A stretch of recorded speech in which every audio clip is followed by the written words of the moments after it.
सज्जनों, कई लोगों को बड़ा भ्रम रहता है कि जैसे जातिगत हमारे अलग अलग समाज हैं, ऐसे ही शायद ये आर्य समाज भी कोई जाति वालों का ही होगा, ये इनकी कोई अलग ही जाति बिरादरी के लोग हैं और ये इस प्रकार से जो है हवन करते हैं और इस प्रकार का इनका कार्यक्रम चलता है।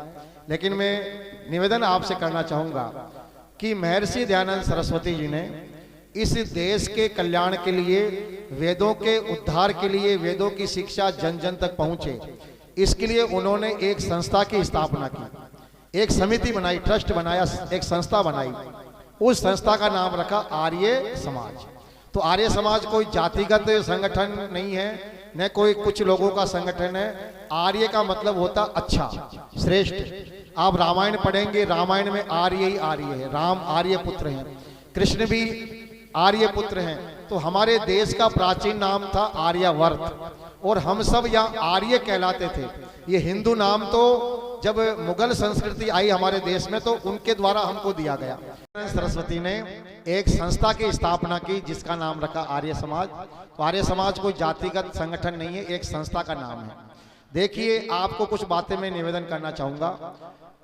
भारत जब गुलाम था अंग्रेजों के, उस समय इस देश को आजाद होना चाहिए, हमारा स्वदेशी शासन होना चाहिए, स्वराज्य होना चाहिए, ये नारा देने वाले सबसे पहले महर्षि दयानंद सरस्वती थे। 1875 में इन्होंने आर्य समाज की स्थापना की और उससे पहले इन्होंने देश की आजादी के लिए काम करना शुरू किया, लोगों को प्रेरणा देना शुरू किया। जो कांग्रेस है उस कांग्रेस की स्थापना 1885 में हुई, यानी 10 साल बाद में। और आर्य समाज में महर्षि दयानंद जी ने आजादी के लिए बहुत पहले से काम करना शुरू कर दिया। तो देश की आजादी में महर्षि दयानंद का बहुत बड़ा योगदान है। आप जितने भी क्रांतिकारियों के नाम आप जानते हैं, उन क्रांतिकारियों में से अधिकांश क्रांतिकारी आर्य समाज की विचारधारा को मानने वाले थे और महर्षि दयानंद के शिष्य थे। श्याम जी कृष्ण वर्मा को इन्होंने विदेश में भेजा, वहां उन्होंने जाकर के इंडिया हाउस की स्थापना की और वहां वीर सावरकर जैसे क्रांतिकारियों को तैयार किया। राम प्रसाद बिस्मिल, ये तो स्वयं आर्य समाज में रह करके उन्होंने प्रेरणा प्राप्त की। भगत सिंह और भगत सिंह का पूरा परिवार, उनके चाचा सरदार अजीत सिंह, उनके पिता सरदार किशन सिंह, उनके दादा सरदार अर्जुन सिंह, ये पूरा का पूरा परिवार महर्षि दयानंद का शिष्य था। और इतना पक्का शिष्य था कि इन्होंने भगत सिंह का यज्ञोपवीत संस्कार करवाया था जब वो छोटे थे। और आपको जानकर के आश्चर्य होगा कि यज्ञोपवीत संस्कार जिन्होंने किया भगत सिंह का, उस पंडित का नाम था लोकनाथ तर्क विद्या वाचस्पति। और वो जो पंडित थे वो कौन थे? हमारे भारत के सबसे पहले अंतरिक्ष यात्री, क्या नाम था उनका? राकेश शर्मा, जो अंतरिक्ष में गए थे।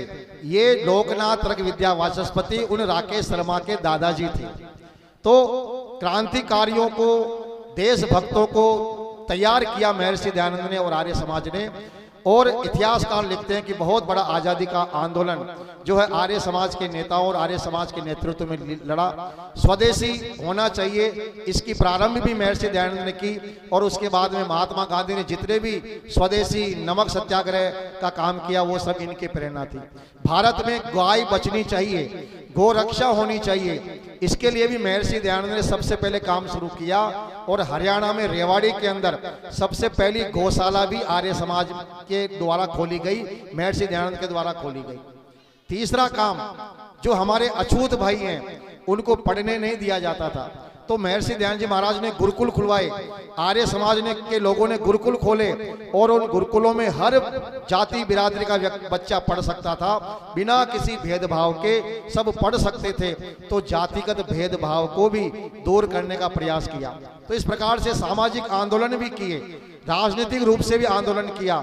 और वेद जो हमारा धर्म ग्रंथ है जिसको हम लोग भूल चुके हैं, ये वेद हम समझें, सीखें, इसके लिए आर्य समाज की स्थापना की है। तो आर्य समाज एक संस्था है जो प्रत्येक मानव जाति के कल्याण की कामना करता है, देश धर्म की रक्षा की कामना करता है, हमारी वैदिक संस्कृति को का प्रचार प्रसार करने की बात कहता है। और समाज में जो धर्म के नाम पर अनेकों अंधविश्वास पाखंड फैले हुए हैं, एक वैज्ञानिक रूप से उनका तर्क संगत रूप से उनके समक्ष उनको ले जाकर के खड़ा करता है कि यदि ये सही है तो हमें मानना चाहिए और यदि गलत है तो उसको छोड़ना चाहिए। किसी समय में लोग बाल विवाह का समर्थन करते थे, लेकिन आर्य समाज के एक बहुत बड़े नेता हुए चांदकरण शारदा जो अजमेर के रहने वाले थे, उन्होंने संसद में प्रस्ताव रखा और बाल विवाह का उन्होंने नियम कानून बनवाया। तो सामाजिक कुरीतियों के विरोध में भी आर्य समाज काम करता है, सामाजिक जागृति के लिए भी काम करता है। और इस समय पूरे भारत में 5000 से ज्यादा स्थानों पर आर्य समाज भवन बने हुए हैं, बिल्डिंगें बनी हुई है, और जहां आर्य समाज के द्वारा सामाजिक जागृति के, सामाजिक सेवा के काम होते हैं। हमारी बहुत सारी संस्थाएं आदिवासी क्षेत्रों में जो जहां लोगों का धर्म परिवर्तन किया जाता है वहां पर भी कार्य कर रही है। गुरुकुल खोले हुए हैं, सैकड़ों की संख्या में गुरुकुल है, अनाथालय है, गौशालाएं हैं। तो इनके द्वारा समाज सेवा का बहुत बड़ा कार्य आर्य समाज के द्वारा किया जाता है।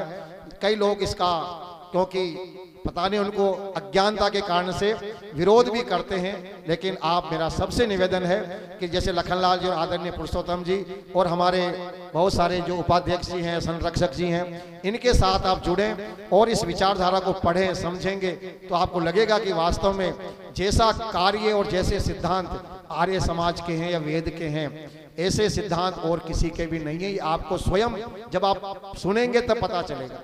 तो आपने इस राम कथा में 5 दिनों तक बड़े शांति से, धैर्य से सुना, क्योंकि जो आयोजक होते हैं ना, इनको नींद नहीं आती है कई दिनों तक। बोले पता नहीं कार्यक्रम करवा रहे हैं, लोग आएंगे कि नहीं आएंगे, कितने आएंगे, कम आएंगे तो बड़ा काम खराब हो जाएगा, लोग बेइज्जती करेंगे कि आपका तो प्रोग्राम फेल हो गया।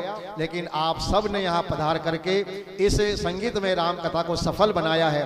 आप सबका बहुत बहुत धन्यवाद करता हुआ निवेदन इतना करना चाहूँगा कि इस कार्य को अब रोके नहीं, लगातार इस प्रकार के हमारे शहर में अच्छे काम होते रहने चाहिए। अच्छे काम होंगे समाज में अच्छाई बढ़ती है, बुरे काम होंगे तो बुराई बढ़ेगी। तो हमारा कर्तव्य है कि हम अपने धर्म के प्रचार प्रसार के लिए हर तरह से हम सहयोगी बने। जो भी लोग इस प्रकार के समाज सेवा के काम कर रहे हैं उनको हम आगे बढ़ाएं। आप अपने बच्चों को गुरुकुलों में पढ़ा सकते हैं, जिन गुरुकुलों में आधुनिक शिक्षा भी दी जाती है और शिक्षा के साथ में अच्छे संस्कार भी दिए जाते हैं। बहुत सारे ऐसे हरियाणा में, उत्तर प्रदेश में गुरुकुल हैं जहाँ लड़कियों की व्यवस्था अलग है, लड़कों की अलग है। तो आपके बच्चे यदि 5वीं में पढ़ रहे हैं, 6ठी में आ गए हैं, तो उनको आप गुरुकुल में पढ़ाएं, जिससे कि वहाँ उनको अच्छे संस्कार भी मिलेंगे, अच्छी शिक्षा भी मिलेगी और उनका पूरा ध्यान उस गुरुकुल में रखा जाएगा।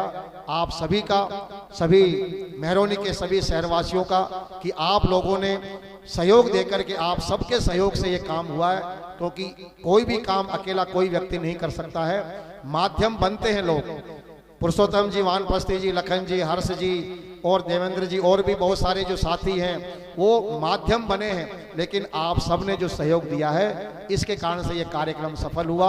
आप सबका बहुत बहुत आभार है। अब थोड़ी सी देर आप रुकेंगे, जिससे कि जिन भाइयों ने, माताओं बहनों ने सहयोग दिया है उनका सम्मान यहाँ होगा। आप सबका बहुत बहुत आभार, धन्यवाद।